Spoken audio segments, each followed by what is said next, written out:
আসসালামু আলাইকুম everyone, welcome to my channel RMC cooking studio and blog.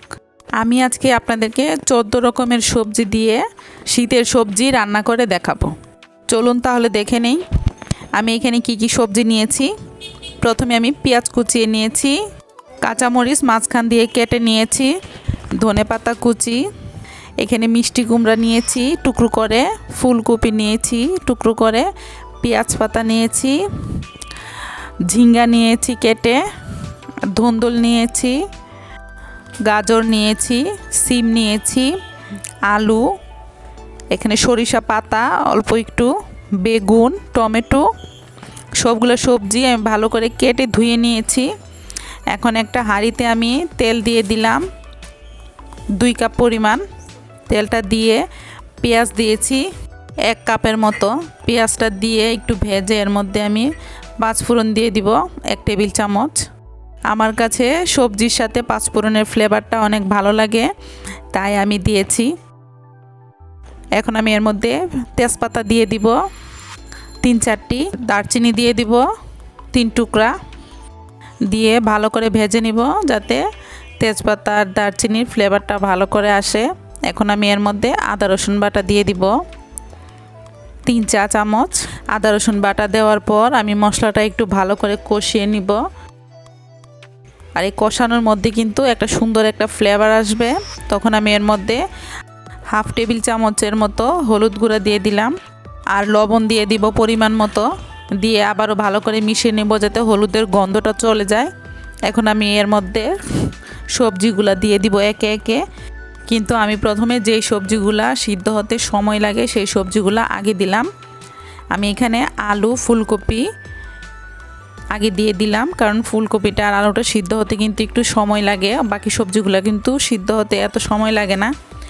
তারপর গাজর দিয়ে দিলাম। এই 3টা সবজি আগে দিয়ে আমি একটু ভালোভাবে নেড়ে ঢাকনা দিয়ে দিব 2-3 মিনিটের জন্য। 2-3 মিনিট পর কিন্তু এই 3 রকমের সবজিটা হালকা সিদ্ধ হয়ে যাবে। তখন আমি এর মধ্যে ধুন্দুল দিয়ে দিলাম, মিষ্টি কুমড়া দিয়েছি, সিম দিয়েছি, দিয়ে আবারও আমি ভালো করে মিশিয়ে নিব। এভাবে আমি ভালো করে মিশিয়ে নিয়েছি। এভাবে ভালো করে মেশানো হয়ে গেলে আমি আবারও ঢাকনা দিয়ে দিব 5 মিনিটের মতো। 5 মিনিটের মধ্যে কিন্তু আমার সবজিগুলা 50% সিদ্ধ হয়ে যাবে। তখন আমি আবার ঢাকনা তুলে একটু ভালো করে নেড়ে সবজিগুলো ভালোভাবে মিশিয়ে নিব। তারপর আমি এর মধ্যে বাকি যে সবজিগুলো ছিল সেগুলো একে একে দিয়ে দিব। প্রথমে আমি এর মধ্যে ঝিঙ্গা দিয়ে দিলাম, ঝিঙ্গা দেওয়ার পর কিছু সময় পর বেগুন দিয়ে দিব। আর এই সবজিগুলা এইভাবে ধাপে ধাপে দেওয়ার কারণ হলো যাতে প্রত্যেকটা সবজি একই রকমভাবে সিদ্ধ হয়, কারণ অনেকগুলো সবজি সিদ্ধ হতে একটু সময় লাগে, আর অনেকগুলো সবজি কিন্তু সিদ্ধ হতে সময় লাগে না, খুব তাড়াতাড়ি সিদ্ধ হয়ে যায়। এই কারণে এইভাবে একটু ধাপে ধাপে সবজিগুলো দিলে প্রত্যেকটা সবজি একই রকমভাবে সিদ্ধ হয়, আর দেখতেও ভালো দেখা যায়, খেতেও কিন্তু অনেক ভালো লাগে। আমি এভাবে সবগুলো সবজি দিয়ে ঢাকনা দিয়ে দিব। আর টমেটোটা আমি সবার লাস্টে দিব যাতে টমেটোটা গলে না যায়। আমি এখন টমেটোগুলো দিয়ে এর উপরে কাঁচামরিচ যে কেটে রেখেছিলাম সেই কাঁচামরিচ দিয়ে দিলাম, পেঁয়াজ পাতা দিয়ে দিলাম, দিয়ে একটু ভালোভাবে আবারও মিশিয়ে নিব। আমার কাছে শীতের মধ্যে সবজি রান্না করতে খুবই ভালো লাগে, পছন্দ মতো সব ধরনের সবজি পাওয়া যায়, তাই আমি শীতের মধ্যেই বেশিরভাগ সবজিটা বেশি করে রান্না করি।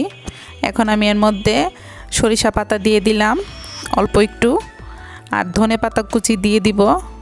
সবজির মধ্যে সবসময় কাঁচামরিচটা আর ধনেপাতাটা একটু বেশি পরিমাণে দেওয়ার চেষ্টা করবেন, তাহলে কিন্তু সবজিটা খেতে অনেক ভালো লাগবে। এই সবজিটা কিন্তু ভাতের সাথে রুটি পরোটা দিয়ে খেতেও অনেক ভালো লাগে। এখন আমি এর মধ্যে ধনেপাতা দিয়ে দিলাম। ধনেপাতাটা দিয়ে হালকা একটু নেড়ে নামিয়ে নিব। সবজিটা কিন্তু আমার রান্না হয়ে গেছে। ধনেপাতা দেওয়ার পর বেশিক্ষণ জাল দেওয়ার দরকার নেই। আমি কিন্তু সবজির মধ্যে কোনো পানি ইউজ করি নাই, তারপরেও দেখুন কতটুকু পানি উঠে এসেছে। এখন আমি একটা বাটিতে নিয়ে নিয়েছি। আমার রেসিপিটি দেখার জন্য আপনাদেরকে অনেক ধন্যবাদ। আশা করি আপনাদের কাছে ভালো লেগেছে। আর যদি আপনাদের কাছে আমার রেসিপিটি ভালো লেগে থাকে তাহলে অবশ্যই আমার চ্যানেলটিকে সাবস্ক্রাইব করবেন এবং পাশে থাকা বেল আইকনটি ক্লিক করবেন। ধন্যবাদ। খোদা হাফেজ।